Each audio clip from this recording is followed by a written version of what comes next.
para todos os públicos.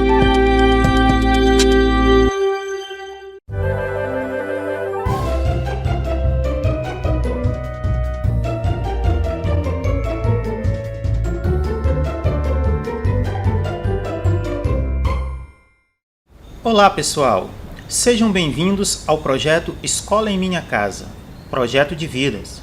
Eu sou o professor especialista Diogo Rogério Martins Ferreira e esta é nossa segunda aula de Geografia do 8º ano. Sejam bem-vindos, espero que estejam todos com muita saúde.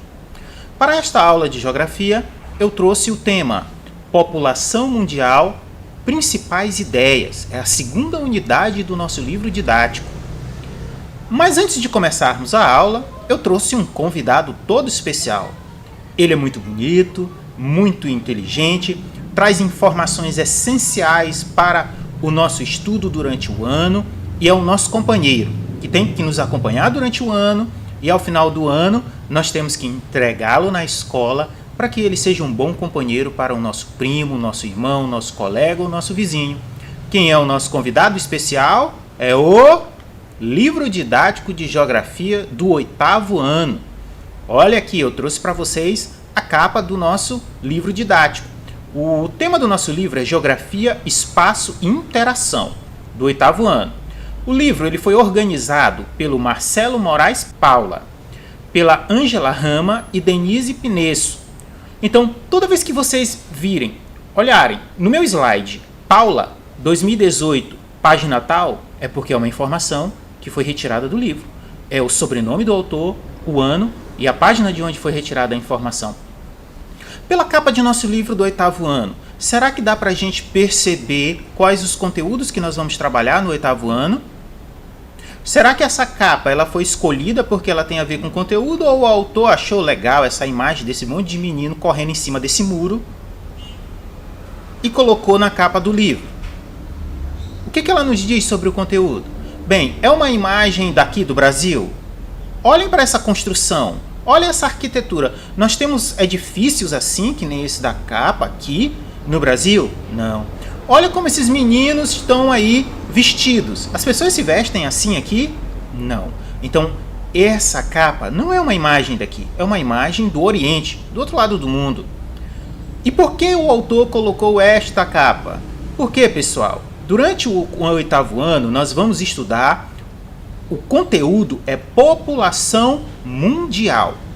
Nós já começamos na primeira aula do 8º ano com nações e regionalizações, para localizar o Brasil no contexto internacional e nas regionalizações do espaço mundial. A partir de hoje, nós vamos estudar a população mundial. Posteriormente, estudaremos todos os continentes, começando pelo nosso continente, que é o continente americano. Beleza? Então a capa tem tudo a ver com o conteúdo do livro. Se não tem seu livro, vá buscar na escola, procure a direção da escola e receba seu livro. A aula aqui, pessoal, é só para apoiar, reforçar o estudo. Para que você tenha um bom aprendizado, você em casa tem que continuar. Eu particularmente costumo dizer que o estudo só começa na escola. Você tem que continuar em casa. E o livro é seu ponto de apoio. Ok? Vamos continuar? Vamos lá. Então, para a nossa aula sobre população mundial, principais ideias, eu trouxe aqui para vocês algumas questões problematizadoras. Primeira, vocês já pararam para refletir sobre a população mundial? Quais ideias vocês têm sobre a população do mundo? Com certeza já refletiram sobre a população do seu município, de Rosário.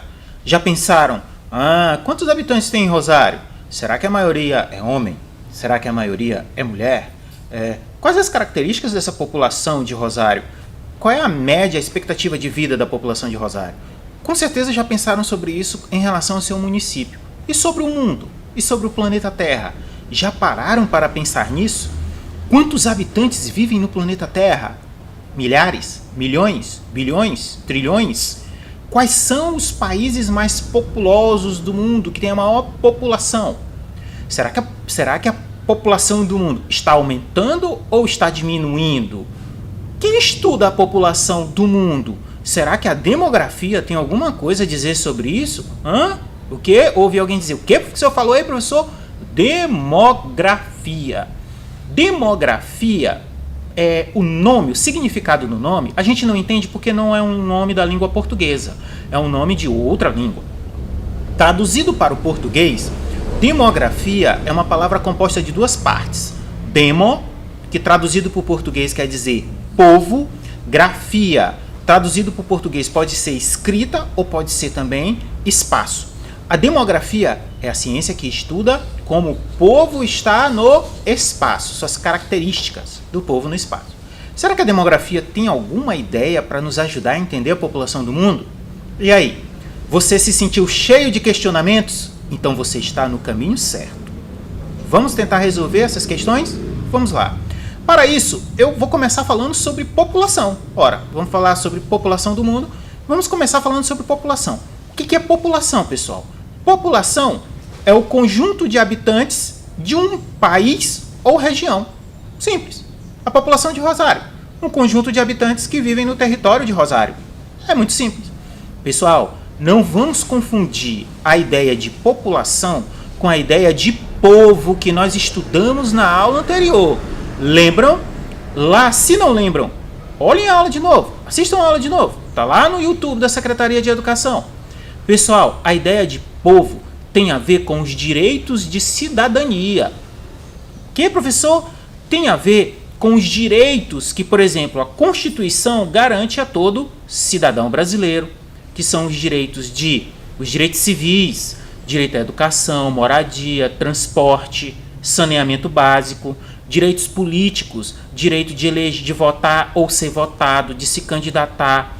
Então, esses são direitos civis e direitos políticos, também chamados de direitos humanos, que só os cidadãos brasileiros têm, só o povo brasileiro tem. Então, nós dissemos que é povo. População, não. Por exemplo, um imigrante que não tenha ainda sido um estrangeiro que vive no Brasil, mas ainda não tem cidadania brasileira. Ele é população do Brasil, mas ele não é povo brasileiro. Então, população é todo habitante que vive em uma região. Povo tem a ver com direitos de cidadania, certo? E sobre a população, quais as características da população? Ora, quantas pessoas vivem no mundo? Né? Como está distribuída?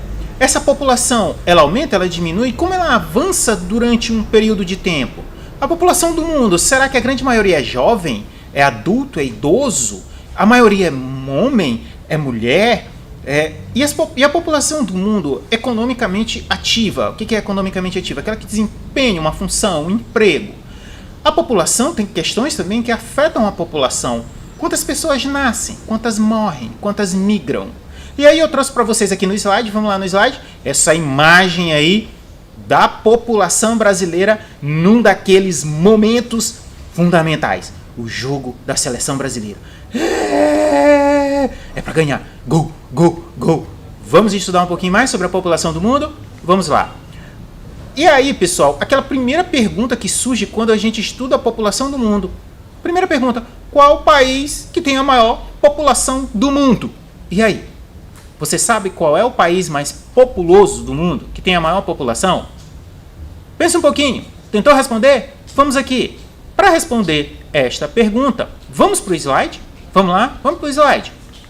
Bem, eu trouxe aqui esse mapa, esse planisfério. Vamos aqui ler e interpretar esse planisfério. Qual o título desse planisfério? População mundial, principais ideias. E o mapa, planisfério, qual o título? População 2010. Neste mapa, tudo que está de amarelo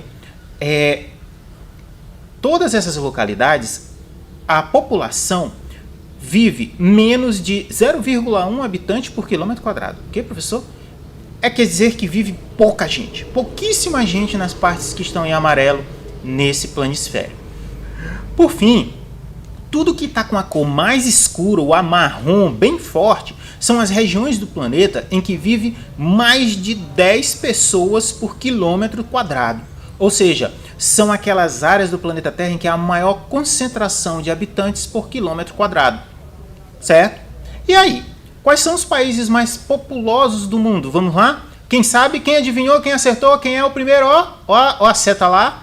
Quem é esse país que a seta está apontando? É a China, pessoal. O país mais populoso do mundo é a China. Tem 1,5 bilhão e 300 milhões de habitantes. Mais de 1 bilhão e 300 milhões de habitantes. Olha só a população da China. E o segundo, pessoal, quem é? Ó, a seta lá. Quem é esse país aí? Qual é? É a Índia, pessoal. É o segundo maior país em população do mundo. A Índia tem mais de 1 bilhão e 200 milhões de habitantes. E em terceiro lugar, qual é o país mais populoso? Em terceiro, olha lá a seta, é o Estados Unidos. Segundo dados de 2010, a população dos Estados Unidos é maior do que 310 milhões de habitantes. E em quarto lugar, cadê a seta lá em quarto lugar? Olha lá, abaixo da China. Em quarto lugar é aquele país bem pequenininho que está lá de marrom, pessoal. É bem pequenininho mesmo, difícil de ver. É a Indonésia. A Indonésia tem mais ou menos 280 milhões de habitantes, segundo dados de 2010. E em quinto lugar, quem é o país mais populoso do mundo? Em quinto lugar, olha a seta lá, quem é esse país? Quem é? O Brasil! Isso mesmo, pessoal.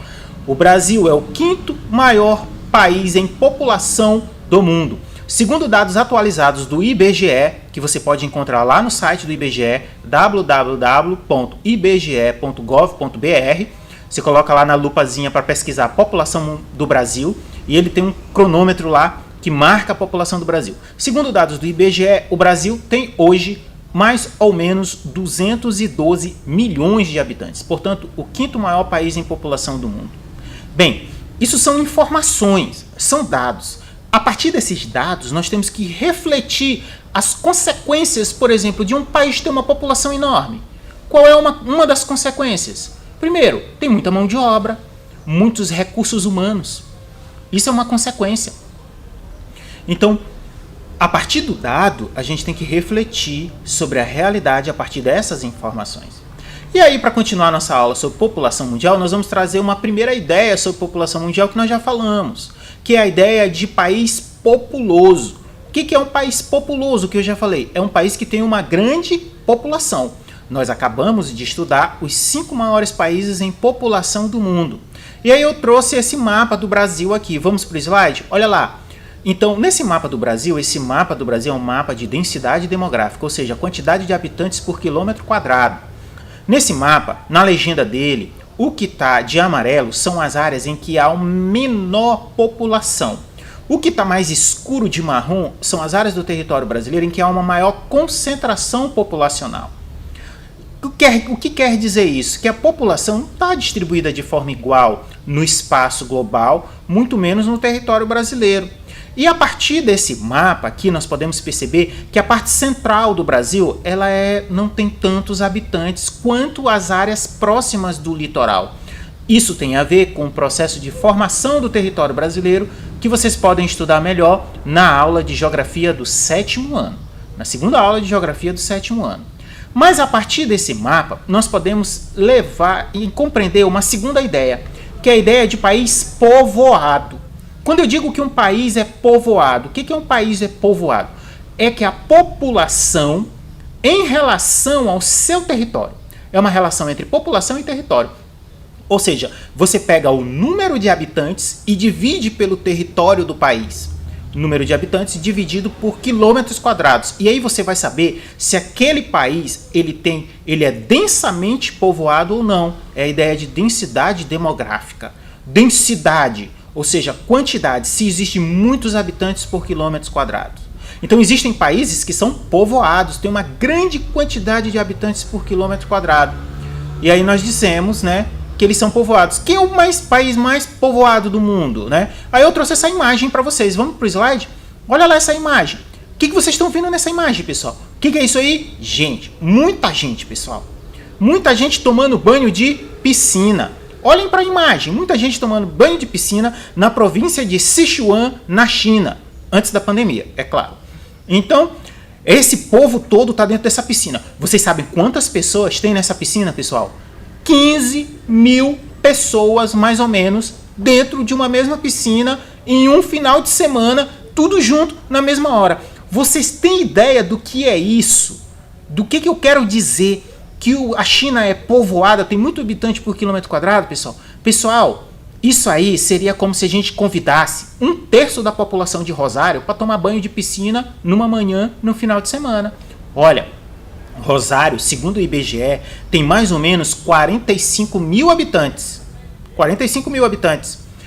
Nessa piscina aí tem 15 mil habitantes. Isso quer dizer que está reunida nessa piscina um terço da população de Rosário, faz de conta se fosse aqui em Rosário. Então é muita gente. Então é um país povoado, é aquele país que tem muito habitante por quilômetro quadrado. E quem estuda a população mundial? Como eu falei para vocês, pessoal, a ciência que estuda a população mundial é a demografia. Como eu disse, demografia é uma palavra de outro idioma. Traduzido para o português, demo quer dizer povo e grafia, espaço. O que a demografia estuda? É a ciência que tem por objeto o estudo quantitativo das populações, suas variações, seu estado, suas características. Esse é o olhar da demografia. E por que ela é uma ciência? Porque ela formula suas ideias e suas teorias a partir de evidências. Por exemplo, um dos maiores aliados da demografia se chama censo. O que é o censo? Contagem geral da população. O primeiro censo da história da humanidade que se tem notícia foi o censo que fez com que a família do menino Jesus migrasse, e foi quando Maria teve o menino Jesus, né? A família foi convocada pelo rei da época, né, a participar do censo, que é a contagem geral da população. E durante a viagem, né, o menino Jesus nasceu. Então esse é o primeiro censo que se tem notícia na história da humanidade. E a demografia, ela justamente se usa dessas informações. Né? No Brasil, quem faz o censo é o IBGE, de 10 em 10 anos. Então, vai um recenseador de porta em porta e ele vai recolher dados, informações sobre a população brasileira que são fundamentais para retratar a realidade nacional, para planejar o orçamento público, para acompanhar se as políticas públicas estão sendo realmente executadas de acordo com a lei. E a demografia se utiliza do censo. E aí eu trouxe essa imagem para vocês para frisar o olhar da demografia para o planeta Terra. Olhem para essa imagem do slide. Esse é o olhar da demografia. Quando a demografia olha para o planeta Terra, ela não está preocupada com a vegetação, com o clima, com o relevo, se é planalto, se é planície, se é depressão relativa ou absoluta. Ela está preocupada com o povo. Cadê esse povo? Quais as características desse povo? Onde ele vive? Como ele vive. E aí eu trouxe essa imagenzinha para frisar o olhar da demografia para o planeta Terra. Agora, a demografia também tem palavras-chave da demografia que a gente tem que dominar para a gente conversar sobre população. Uma delas é a taxa de natalidade, que revela o número de nascimentos em uma determinada área. Ora, é muito simples de entender a taxa de natalidade. Toda vez que alguém falar em taxa de natalidade, né, você pensa logo na palavra natalidade. Natalidade vem de que palavra? Natal. O que a gente comemora no Natal? O nascimento do menino Jesus. Então, toda vez que alguém falar de natalidade, você já está sabendo que está falando de nascimento. Por quê? O jornalista, lá, topetudo, todo bonitão no jornal, ele vai dizer, e a jornalista também, né? Ele vai dizer a taxa de natalidade. Ele não vai dizer a taxa de nascimentos. Ele vai dizer a taxa de natalidade. E aí a taxa de natalidade é o número de nascimentos em uma determinada área e em relação a uma determinada população. E aí eu trouxe essa imagem desses bebezinhos lindos, maravilhosos aqui para frisar a ideia de taxa de natalidade. A outra taxa importante para demografia é a taxa de mortalidade. Mortalidade vem de mortal, né? Que não é aquele jogo que alguns colegas aí começaram a pensar. É de mortalidade. É o número de óbitos em uma determinada área em um determinado período de tempo. O número de óbitos em relação a uma população em 1 ano, 2 anos, 10 anos. E eu acredito que não preciso entrar em muitos detalhes sobre isso, né? Tá aí a imagem para frisar. Vamos continuar o conteúdo, ainda mais no contexto de hoje, né? A próxima ideia importante para a demografia se chama de taxa de fecundidade, que nós não devemos confundir com taxa de fertilidade. A taxa de fecundidade é o número médio de filhos que cada mulher teria durante sua idade reprodutiva. Como é que ela é calculada?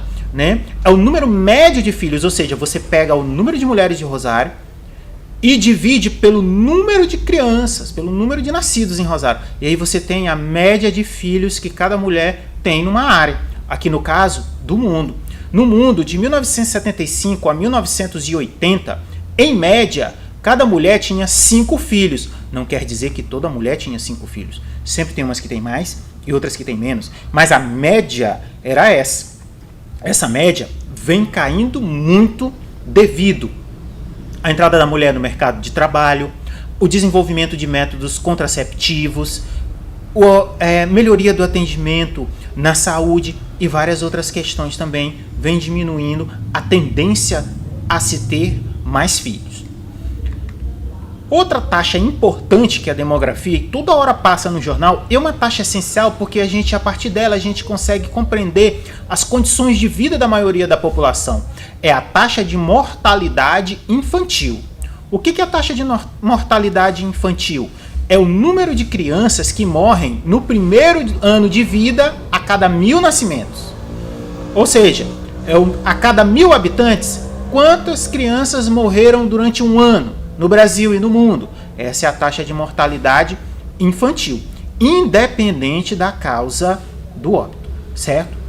No mundo, em 1960, a taxa de mortalidade infantil era de 121,9, ou seja, em 1960, a cada 1.000 crianças que nasciam, 121 faleciam antes de chegar a um ano de idade. Essa taxa vem caindo muito no mundo. Em 2016, a cada 1.000 bebês que nasciam, 30,5 falecia até um ano de idade. No Brasil, em 1960, cerca de a cada 1.000 crianças nascidas, 131 faleciam até um ano de idade. Essa taxa também vem caindo no Brasil. Segundo dados de 2015, no Brasil, a cada 1.000 crianças que nascem, a cada 1.000 bebês, 13,8 falecem antes de completar um ano de idade. E em Rosário, segundo dados atualizados do IBGE, a taxa de mortalidade infantil de Rosário é de 17,48 bebês a cada 1.000 habitantes. Por que a taxa de mortalidade infantil é importante? Porque país que tem a taxa de mortalidade infantil muito grande, quer dizer o quê? Que é um país que não dá apoio às suas mulheres, não tem uma saúde adequada, não tem qualidade de vida, as crianças não fazem acompanhamento pré-natal. Então as taxas, elas dizem muito sobre a realidade de cada lugar do planeta Terra. E aí vamos aqui no slide, eu trouxe essa imagem reforçando a necessidade dos cuidados com a primeira infância, com os bebês. A infância, a criança precisa de amor, de cuidado, de carinho, de saúde. Para reduzir a mortalidade infantil, a gente precisa de amamentação. Nenhum leite é melhor do que o leite natural da mamãe. Não tem leite melhor do que esse. Ainda não se produziu, a indústria ainda não conseguiu produzir. A criança, ela precisa de amamentação, de vacinação. Existe uma série de doenças que podem ser evitadas com a vacina.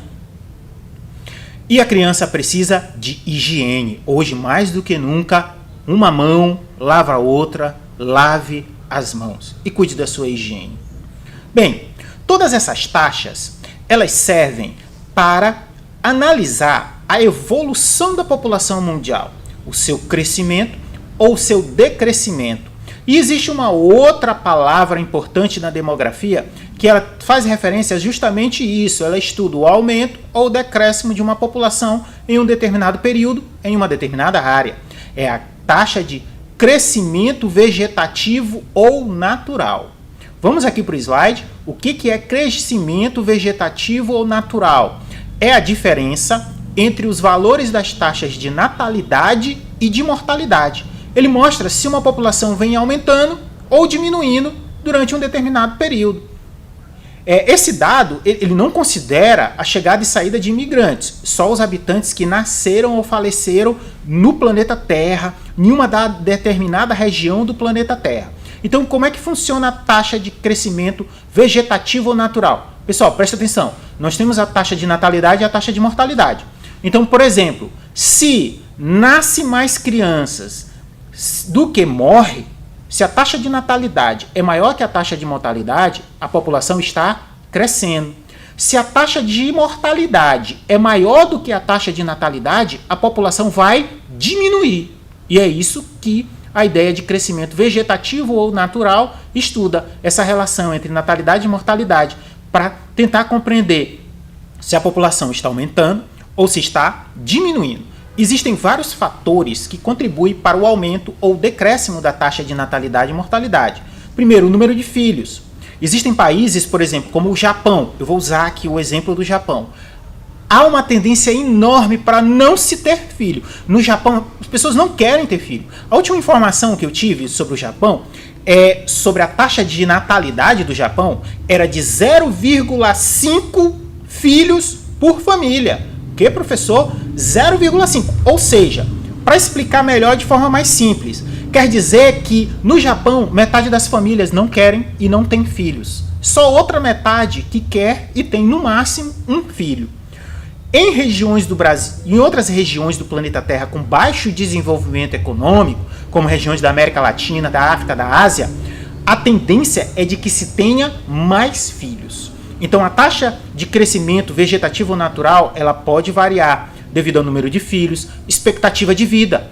No Japão, por exemplo, a média de vida é de 90 anos. Uma pessoa vive 90 anos em média. Qualidade de vida, né?